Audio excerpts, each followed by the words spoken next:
Plan and prepare the evidence gathering process. The assessor shall receive assessment package composed of the following: 1 copy of Assessor's Guide, specific instruction to the candidate, competency assessment results summary, written report, written test, answer sheets, rating sheets according to the methods of assessment to be used corresponding to the number of candidates. Prepare the candidate. The assessor shall introduce herself. Good morning, everybody. My name is Jenaline Bilolor, and I am accredited competency assessor for 3D animation NCIII. Acknowledge the presence of the processing officer, AC manager, and the tester representative. I would like to acknowledge the presence of Mr. Hilo, our processing officer, Ms. Roseanne Porta, our AC manager, and the representative of TESDA, Ms. Bea Diaz.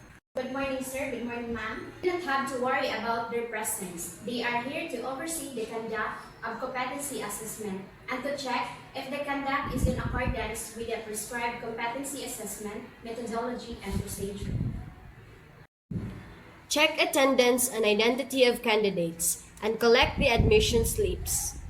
Before I start, please submit your admission slip.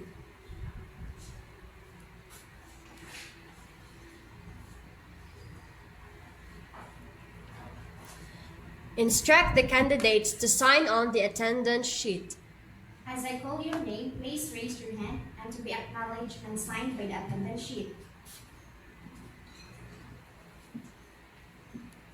Bea Diaz.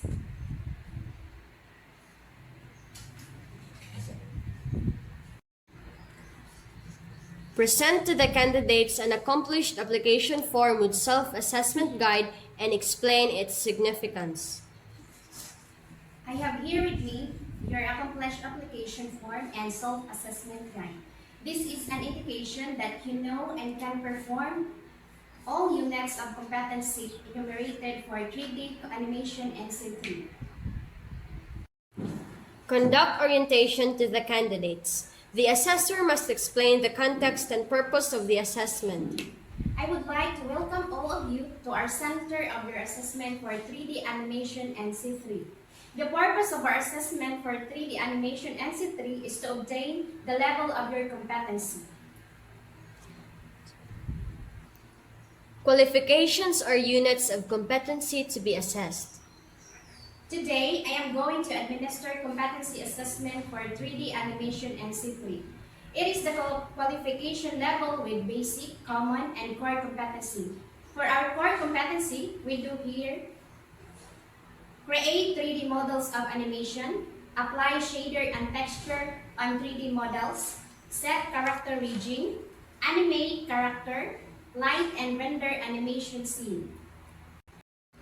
Tasks to be performed and the evidence to be collected.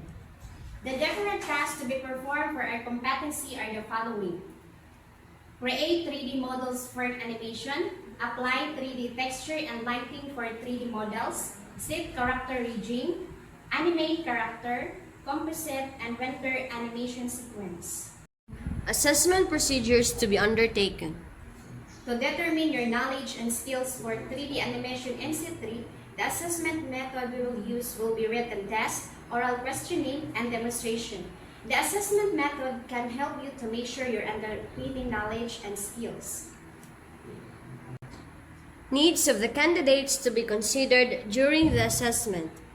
For your personal needs, the comfort room are located at the hallway, and you can also take your meal at the cafeteria. It is located at the lobby. However, during the assessment, not allowed to leave the premises of the assessment center. Allowable or reasonable adjustments in the assessment procedure.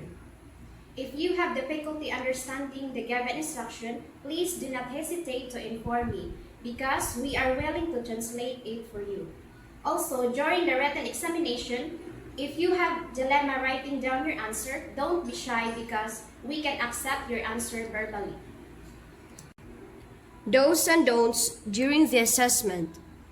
If you have concern, questions or there's a need for you to clarify a matter concerning the assessment, you may raise your hand because I am more than willing to assist you. But once the assessment has started, please refrain from asking questions. It is no longer allowed.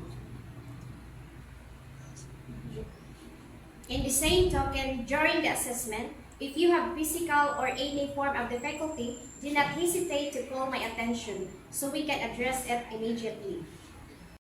Rights and appeal system.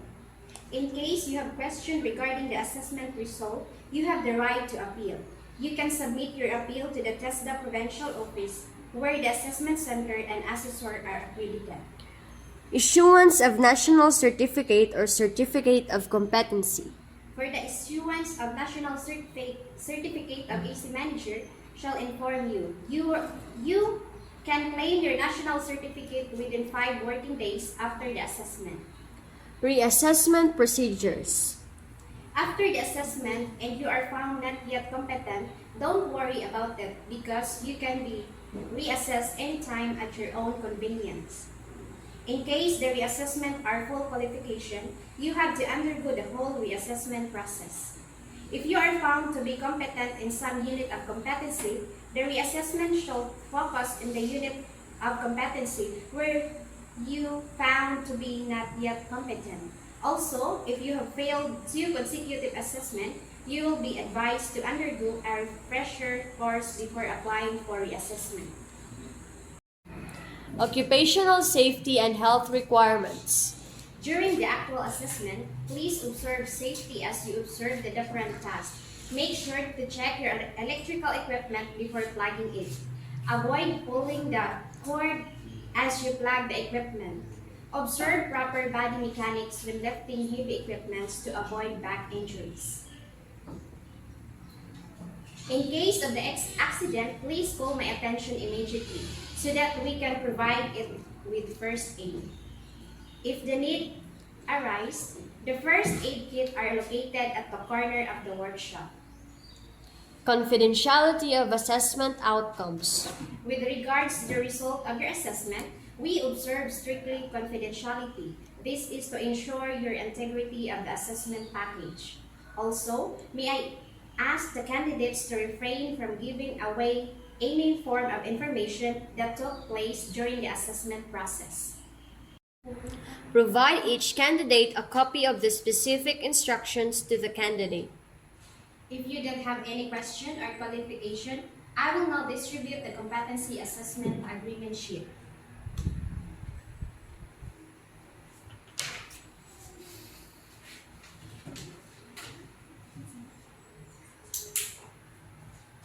Please read them carefully. If you have questions, please ask me now. I may be able to translate it to English to your local dialect. If you need assistance, I will be more than willing to assist you. The assessor explains and guides the candidates in accomplishing the competency assessment agreement sheet and shall ensure that the candidates understand the contents of the instructions. Assign a number to the candidate. I will give you your assigned number.